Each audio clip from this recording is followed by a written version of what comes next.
Who is my neighbor? Maybe you live in a neighborhood. You might have great neighbors, and you might not have so great of neighbors, and you might not even know your neighbors. But how do you treat your neighbors? Well, this is the big question. Who is my neighbor? Jesus answers it in Luke chapter 10. He tells us a story called a parable. And a parable uses things that the hearers of the story would be familiar with, but it teaches a bigger lesson. In this story, there's a man, and he's walking down a road, and he gets beat up by a couple of robbers, and they take his money and they leave him hurting and sitting on the side of the road. Well, two people, and Jesus' hearers would have thought these would definitely be the heroes, a Levite and a priest.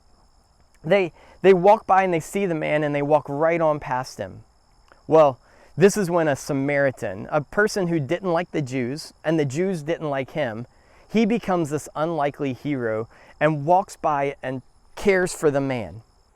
This unlikely hero showing up and caring, it would have absolutely shocked Jesus' hearers. This story would have been kind of like you being on a playground and getting knocked over or falling down, and when you're hurt, you look up and you see your best friends or people you know, and they just look at you and walk on by.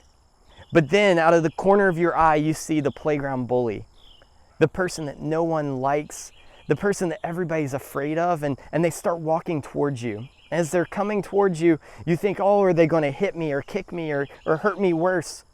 But this bully leans over and they begin to bandage up your knee, and they lift you up and offer to walk you to the nurse's station. That'd really surprise you, wouldn't it? Well, this surprise would have been just like the surprise that Jesus' hearers would have had whenever they heard about this good Samaritan, this story that we hear, that goes out of his way to care for a hurt man.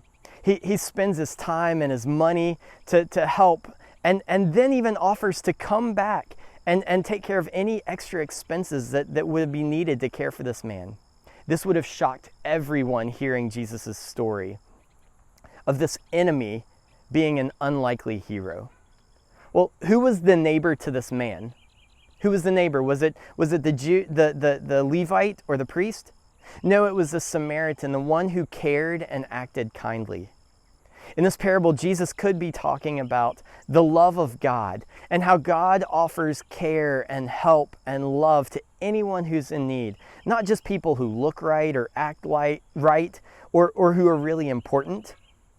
But the heroes in God's story are not the important people. The heroes in God's story are not the people who look like us or who we want to be liked by or who we like.